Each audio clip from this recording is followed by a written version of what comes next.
എറണാകുളം ജില്ല ശരിക്കും UDFിൻ്റെ ഒരു ശക്തി കേന്ദ്രം തന്നെയാണ്. ഈ ജില്ലയെക്കുറിച്ച് CPMൻ്റെ തന്നെ ഒരു വിലയിരുത്തൽ, സംസ്ഥാനത്ത് ഒരു UDF തരംഗമുണ്ടായാൽ അത് ശക്തിയായി ഈ ജില്ലയിൽ ആഞ്ഞടിക്കുമെന്നുള്ളതാണ്. അഥവാ സംസ്ഥാനത്ത് LDF തരംഗമുണ്ടായാലും അതിവിടെ ഏശില്ല എന്നുള്ളതാണ് CPMൻ്റെ തന്നെ വിലയിരുത്തൽ.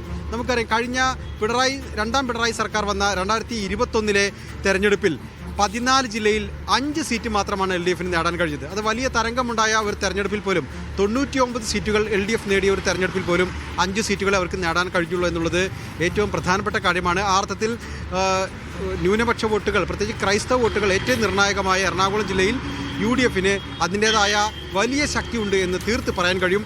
ഈ തെരഞ്ഞെടുപ്പിന് ശേഷവും LDFും UDFും വിലയിരുത്തുമ്പോഴും ആ ശക്തി അർത്ഥത്തിൽ വിലയിരുത്തി തന്നെയാണ് UDFന് വ്യക്തമായ മേൽക്കൈ എല്ലാവരും തന്നെ പ്രവചിക്കുന്നത്. ഈ CPM തന്നെ അവകാശപ്പെടുന്നത് കഴിഞ്ഞ തവണ നേടിയ, അതായത് 5 സീറ്റുകൾ, അതിനേക്കാൾ കൂടിയ സീറ്റുകൾ നേടും എന്ന് മാത്രമാണ്. ഭൂരിപക്ഷം സീറ്റുകൾ നേടുമെന്ന് പറയാൻ പോലും അവർക്ക് കഴിയുന്നില്ല. അതുകൊണ്ട് തന്നെ UDFിൻ്റെ അവകാശവാദങ്ങൾക്കാണ് കുറച്ചുകൂടി ബലം.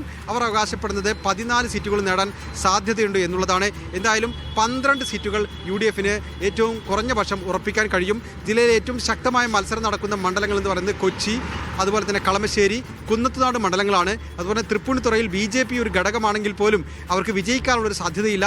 പരമാവധി 25,000 വോട്ട്, അതിനപ്പുറത്തേക്ക് പോകാനുള്ള സാധ്യത വളരെ കുറവാണ്. അപ്പോഴും BJPക്ക് ഒരു ത്രികോണ മത്സരം എന്നൊക്കെ മാധ്യമങ്ങൾ പ്രതീതി സൃഷ്ടിച്ചാലും BJPക്ക് ആ അർത്ഥത്തിലുള്ളൊരു മത്സരം അവിടെ കാഴ്ചവെക്കാൻ കഴിഞ്ഞിട്ടില്ല. കാരണം അവിടെ 2020 മത്സരിച്ചത്. അതേസമയം കൊച്ചി മണ്ഡലത്തിൽ ശക്തമായ മത്സരം നടന്നു. അവിടെ ഒരു എന്താ പറയുക, എങ്ങോട്ടേക്ക് മറിയും എന്ന് നിശ്ചയമില്ലാത്തൊരു മണ്ഡലമാണത്.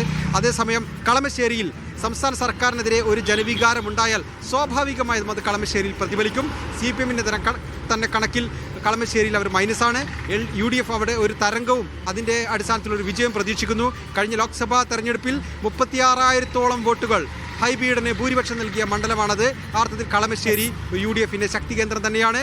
അത് UDFിൻ്റെ സ്ഥാനാർത്ഥി താരതമ്യേന P. രാജീവിനെ അപേക്ഷിച്ച് ദുർബലനാണെങ്കിൽ പോലും അവിടെ UDFിന്റെ തരംഗത്തിൽ കടന്നുകൂടാൻ സാധ്യതയുള്ള. ശരി ഷുക്കൂർ, നോക്കൂ, പിന്നെ BJP അവിടെ ആകെ മത്സരിക്കുന്നത് 3 സീറ്റിലാണ്. ബാക്കി സീറ്റുകളിലൊക്കെ 2020 BDJs ആണ്, രണ്ടെണ്ണം BDJs ആണ്. അപ്പോൾ ഈ 2020 ഇത്രയും സ്ഥലത്ത് മത്സരിച്ചിട്ട് അവർക്ക് എന്ത് തെളിയിക്കാൻ വേണ്ടിയാണ്? അവർ BJP സൈഡിലേക്ക് മാറിയപ്പോൾ തന്നെ ഒരുപാട് വിമർശനങ്ങൾ വന്നു, പലരും അത് വിട്ടുപോയി. എന്നിട്ടും അവർ അത്രയും സീറ്റുകളിൽ മത്സരിക്കുന്നു. എന്തെങ്കിലും അവർക്ക് നേടാനാവുമോ?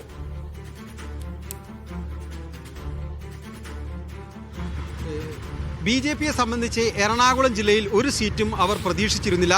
ഒരു ഘട്ടത്തിലും അത്തരമൊരു അവകാശവാദം പോലും ഉന്നയിച്ചിരുന്നില്ല.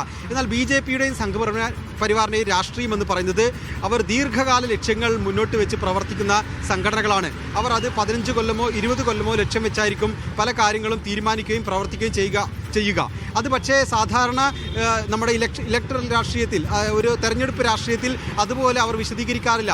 അതുകൊണ്ട് തന്നെയാണ് കേവലം 2-3 സീറ്റുകളിൽ മാത്രം എറണാകുളം ജില്ലയിൽ മത്സരിച്ച് ബാക്കി സീറ്റുകളെല്ലാം BDJസിനും 2020ക്കും വിട്ടുകൊടുത്തത്. 2020 ആകട്ടെ ഈ തെരഞ്ഞെടുപ്പിൽ ഒരു ഘട്ടത്തിലും ഒരു തരംഗമായി മാറിയില്ല എന്നുള്ളത് പ്രധാനപ്പെട്ട കാര്യമാണ്.